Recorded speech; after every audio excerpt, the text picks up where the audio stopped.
사실 뭐 이번에 특별히 좀 더 이렇게 인상적이었던 거는 우리 동국대 여연구소 학술위원장이시면서 난중일기 번역가로 유명한 노승석 박사가 직접 인솔을 해서 우리가 평소 때 몰랐던 곳도 가게 된 것이 특별히 의미 있는 그런 어떤 워크숍이 아니었나 하는 생각을 합니다.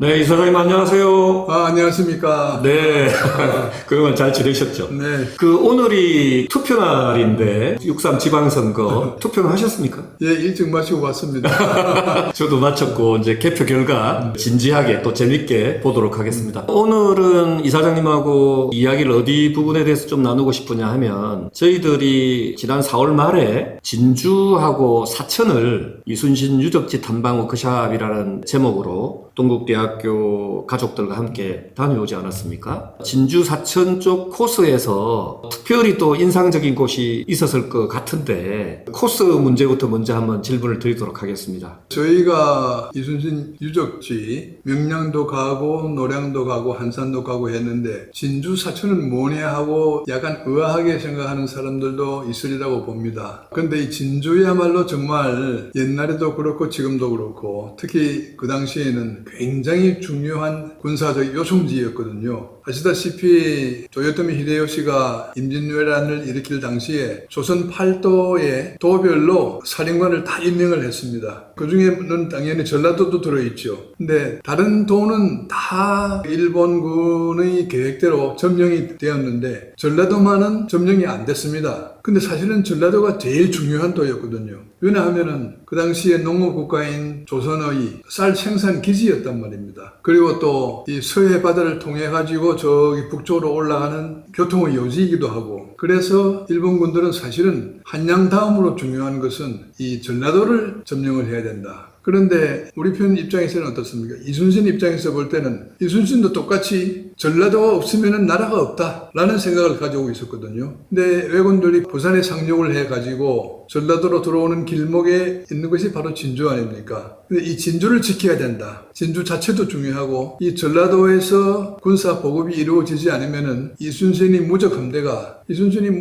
하지만 밥을 안 먹고 싸울 수는 없지 않습니까?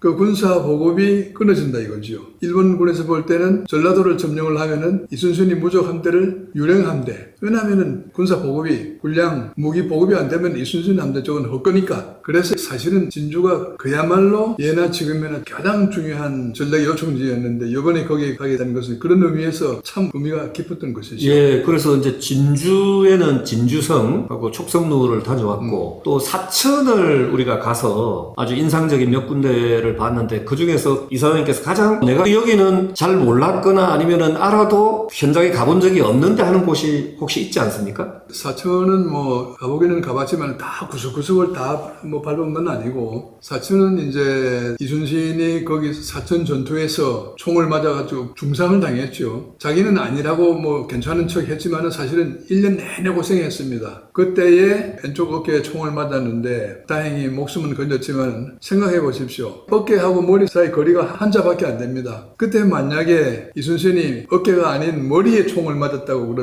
그러면은 조선의 역사가 바뀌는 겁니다. 참으로 전우신조였지요. 그런 곳이기 때문에 군사 전략 전술면에서도 중요하고 또 거기에서 반옥선 그리고 또 거북선도 지었단 말입니다. 그 선진리를 이제 찾아보고 지금은 뭐 남아있는 흔적이 없습니다만은 이 지점에서 이순신이 배를 만들고 군사를 훈련을 하고 했다 하는 것을 이제 느낄 수 있는, 체험할 수 있는 좋은 경험이었죠. 예. 구체적으로 응치류라든지 뭐 네. 이렇게 몇 군데를 갔는데 저는 그거를 처음 가봤거든요. 이사장님은 어땠습니까? 저도 처음 가봤고 이번에는 그 노승석 교수께서 직접 안내를 한 덕분에 그까지 올라가 봤는데 이런 것이 정말 귀한 경험이라고 생각합니다. 남들이 안 가봤다고 해서가 아니라 아직도 잘 알려지지 않은 곳, 그런 곳이 참 많거든요. 예. 그런 곳을 직접 가보고 어떻게 이렇게 산악지대의 높은 곳에다가 성을 쌓고 민군을 같이 보호를 했는가. 그것도 이제 그 현지 원주민 주민들한테 들어보니까 사실은 정확한 위치는 그거보다 조금 낮은 저지대에 있다는 것도 알게 되었습니다만 이것도 우리가 현장 답사를 했기 때문에 현지 주민하고 이제 직접 만나가지고 알게 된 것이죠.